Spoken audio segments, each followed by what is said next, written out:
এই যে প্রাণীটা দেখছেন এর নাম হল আন্দ্রেই বেজরুকভ। আর কে ছিলেন তিনি? তিনি রাশিয়ার একজন গুপ্তচর ছিলেন। ডিসেম্বর ২০২৫-এ আন্দ্রেই বেজরুকভের ভারতের কাছে কিছু দরকার ছিল। এখন অনেক মানুষ প্রশ্ন তুলছে যে ভারত আর রাশিয়া একসাথে এমন কি করছে। অন্যদিকে এলএনজি নিয়ে ভারতকেও একটা বড় অফার দেওয়া হয়েছে। 40% ছাড় দেবে রাশিয়া। শেষ পর্যন্ত কেন দিচ্ছে রাশিয়া? আর অন্যদিকে রাশিয়া এখন ভারতকে এমন একটা অফার দিয়েছে যা আগে কখনো দেয়নি। সবসময়ের মতো ওয়ার্ল্ড পলিটিক্সের এই এপিসোডে জানতে পারবেন অনেক কিছু। চলুন এই খবরগুলো বিস্তারিতভাবে জানি। আন্দ্রেই বেজরুকভের ভারতের কাছে কি দরকার, আর ভারত আর আন্দ্রেই বেজরুকভ মানে রাশিয়ার গুপ্তচর একসাথে কি করছে। এই বিষয়ে কথা বলার আগে আমি একটা জিনিস বলে দিই আপনাদের। পৃথিবী যেদিকেই যাক না কেন, এখন ভারতের অবস্থা এমন যে ভারত আর রাশিয়া তো অনেক ভালো বন্ধু। না রাশিয়া ছাড়বে না আমেরিকা ছাড়বে, ভারত এই পজিশনে আছে। কিন্তু রাশিয়ার একটা ভয় হচ্ছে। আর সেই ভয়টা কি? রাশিয়ার ভয় হচ্ছে চীন যেন তাকে ধোঁকা না দেয়, যেমন চীন আগে একবার ধোঁকা দিয়েছিল। চীন একটা কমিউনিস্ট দেশ, রাশিয়াও একটা কমিউনিস্ট দেশ। যখন সোভিয়েত ইউনিয়ন ছিল তখন সোভিয়েত ইউনিয়ন ভাবত কমিউনিস্ট মানে কমিউনিস্ট ভাই, চীন আমাদের বিরুদ্ধে যাবে না। কিন্তু তাদের ভাবনা পুরো উল্টে যায় যখন চীন তাদের বিরুদ্ধে চলে যায় আর চীন আমেরিকার সাথে বন্ধুত্ব করে ফেলে। অর্থনৈতিকভাবে চীন এগিয়ে যেতে শুরু করে। তখন সোভিয়েত ইউনিয়ন একটা শিক্ষা পেয়েছিল। আর সেই শিক্ষা ছিল চীন নিজের অর্থনৈতিক কারণে বা নিজেকে এগিয়ে নিতে গিয়ে রাশিয়াকেও ধোঁকা দিতে পারে। যদিও সোভিয়েত ইউনিয়ন ভেঙে যায় আর চীন একটা বড় শক্তি হিসেবে উঠে আসে, তারপর রাশিয়ার সাথে তাদের ভালো বন্ধুত্বে চলতে থাকে।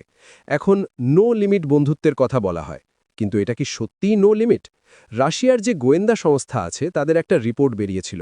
আর সেই রিপোর্টে তারা বলেছিল চীন তাদের অনেক এলাকায় নজর রাখে, মানে তাদের কিছু এলাকা দখল করার চেষ্টা করতে পারে। তাই রাশিয়া এটা জানে চীন আজ না হোক কাল যদি শক্তিশালী হয়ে যায় তাহলে আবার তাদের বিরুদ্ধে অ্যাকশন নিতে পারে। এই সময়ে রাশিয়া ভারতকে দেখছে। ভারতের একটা বড় সমস্যা হচ্ছে ভারত এখন ফাইটার জেট পাচ্ছে না। রাশিয়া ভারতকে ৩টে অফার দিয়েছে, আর এই ৩টেই দারুণ। প্রথমটা ফাইটার জেট নিয়ে। রাশিয়া বলেছে আমি আপনাকে ২টা স্কোয়াড্রন সুখোই 27 ফাইটার জেট দেব। এর সাথে আমি আপনাকে টেকনোলজি ট্রান্সফারও করব। এটা খুব ভালো একটা ব্যাপার, কারণ যদি টেকনোলজি ট্রান্সফার হয়ে যায় তাহলে ভারতের এএমসিএ প্রজেক্টের জন্যও এটা খুব কাজে আসবে। তবে এই ফাইটার জেট নেওয়ার আগে ভারতের প্ল্যান ছিল তারা রাফাল ফাইটার জেট কিনবে। কিন্তু ফ্রান্স রাশিয়াকে ভয় পাচ্ছে। রাশিয়া ফ্রান্সের টেকনোলজি চুরি করে নিতে পারে। তাই ফ্রান্স পিছিয়ে যাচ্ছে।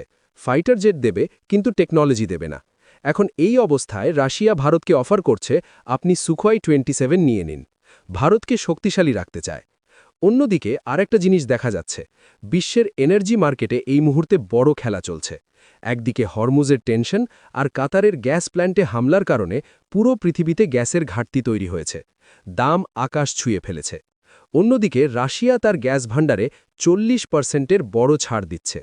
ভারতের মতো দেশের জন্য রাশিয়ার এই অফার একদম লটারির মতো, কারণ এতে দেশের অনেক অর্থনৈতিক স্বস্তি আসতে পারে। তবে রাশিয়ার এই বড় ডিসকাউন্টের পেছনে শুধু সহজ গল্প নেই, আরও কারণ আছে। রাশিয়ার এই বড় সেলের পেছনে 3টে বড় কৌশলগত আর অর্থনৈতিক কারণ আছে। প্রথমত, সংকটে সুযোগ খুঁজছে রাশিয়া। ইরান আমেরিকা উত্তেজনার কারণে হরমুজের রাস্তা বন্ধ হয়ে যাওয়ায় পৃথিবীর প্রায় 20% এলএনজি সাপ্লাই বন্ধ হয়ে গেছে।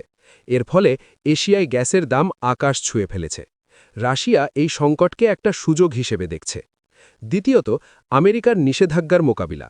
রাশিয়ার বড় প্রজেক্ট যেমন আর্কটিক এলএনজি 2 বোর্টোভায়া, এর ওপর আমেরিকা কড়া নিষেধাজ্ঞা লাগিয়ে রেখেছে। বেশিরভাগ দেশ কূটনৈতিক ঝামেলার ভয়ে সেখান থেকে গ্যাস কিনছে না। এখন রাশিয়া মাঝের দালালদের মাধ্যমে এই অফার দিচ্ছে। তারা গ্যাসের কাগজপত্র বদলে দেবে যাতে সেটা ওমান বা নাইজেরিয়ার গ্যাস বলে মনে হয় আর নিষেধাজ্ঞা এড়ানো যায়। তৃতীয়ত, দেশের ভেতরের বাজেটের চাপ। রাশিয়ার অর্থনীতি এখন বড় সমস্যায় আছে। জানুয়ারি থেকে মার্চ 2026-এ রাশিয়ার বাজেট ঘাটতি 4.58 ট্রিলিয়ন রুবেল হয়ে গেছে। ইউক্রেনের হামলায় রাশিয়ার এনার্জি ইনফ্রাস্ট্রাকচার অনেক ক্ষতিগ্রস্ত হয়েছে।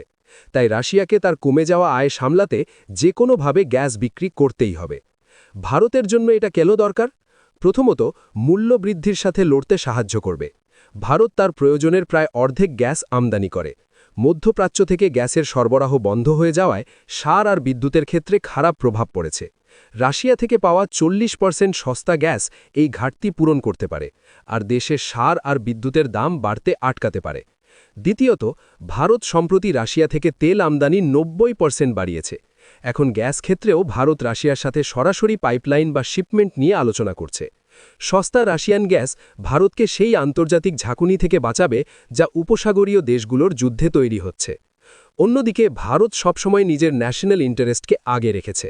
যেভাবে আমেরিকা ভারতকে রাশিয়ার তেল কেনার জন্য কিছু ছাড় দিয়েছিল, ভারত এখন গ্যাসের ক্ষেত্রেও তেমনই ছাড় আশা করছে, যাতে তারা কোনো ভয় না করে এই 40% ডিসকাউন্টের সুবিধা নিতে পারে। রাশিয়ার এই অফার শুধু একটা ব্যবসায়িক চুক্তি না, এটা গ্লোবাল ট্রেডের মানচিত্র বদলানোর চেষ্টা। যদি ভারত আর অন্য দক্ষিণ এশিয়ার দেশগুলো রাশিয়ার গ্যাসের দিকে যায়, তাহলে উপসাগরীয় দেশ আর পশ্চিমা দেশগুলোর গ্যাস বাজারের দখল কমে যাবে। এখন এটা রাশিয়ার একটা উদ্দেশ্য, কিন্তু পশ্চিমের একটা আলাদা প্রভাব আছে যেটা রাশিয়া শেষ করতে চায়। আর এর জন্য আন্দ্রে বেজরুকভ ভারতের সাথে কথা বলছেন। তিনি আগে সোভিয়েট কেজিবির গুপ্তচর ছিলেন। 1970-80 সময়ে তাকে গুপ্তচর হিসেবে কানাডা, ফ্রান্স, আমেরিকায় পাঠানো হয়েছিল। আমেরিকায় তো তিনি পুরোপুরি সেটেল হয়ে গিয়েছিলেন, ব্যবসা আর অনেক কিছু তৈরি করেছিলেন। কিন্তু জুন 2010-এ এফবিআই তাকে ধরে ফেলে। তারপর তাকে আবার ছেড়ে দেওয়া হয়, রাশিয়ার সাথে বিনিময় করে তাকে ফেরত পাঠানো হয়। বেজরুকভ এখন রসনেফট, রাশিয়ার দ্বিতীয় বড় তেল কোম্পানির অ্যাডভাইজার, আর এমজিআইএমও ইউনিভার্সিটির প্রফেসর। তিনি কি চাইছেন?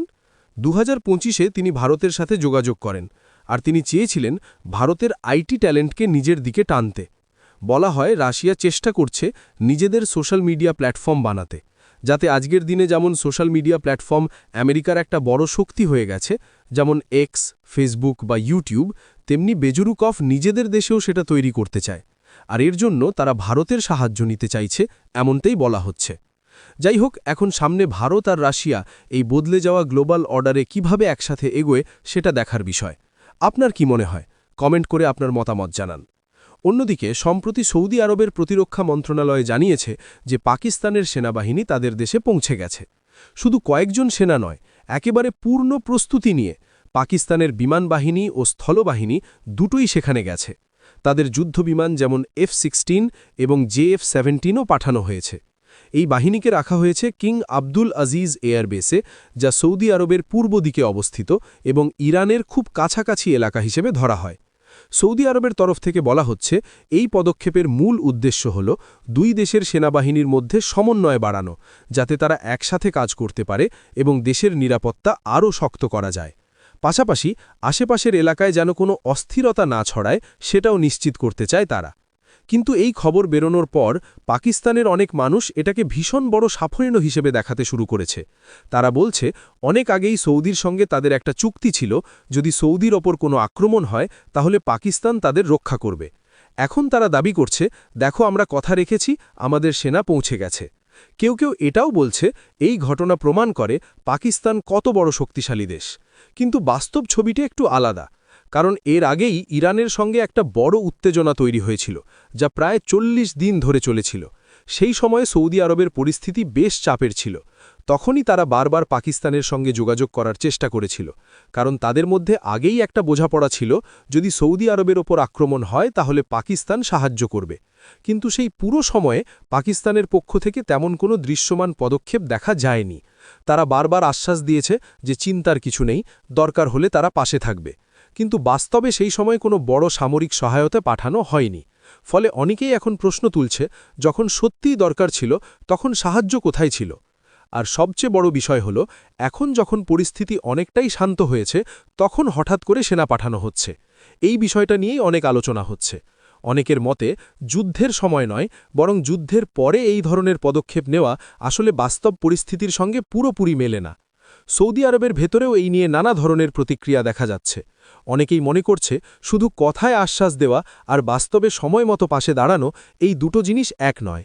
আবার কেউ কেউ বলছে ভবিষ্যতে যদি আবার বড় কোনো সমস্যা হয়, তখন আসল পরীক্ষা হবে কে সত্যিই পাশে থাকে আর কে শুধু কথা বলে। এই পুরো ঘটনাটা থেকে একটা বিষয় পরিষ্কার, আন্তর্জাতিক সম্পর্কের দুনিয়ায় কোনো কিছুই একদম সাদা কালো নয়। বাইরে থেকে যা দেখা যায়, ভেতরে তার হিসেব অনেক জটিল। প্রত্যেক দেশ নিজের নিরাপত্তা, নিজের স্বার্থ আর নিজের অবস্থান শক্ত করার জন্যই সিদ্ধান্ত নেয়।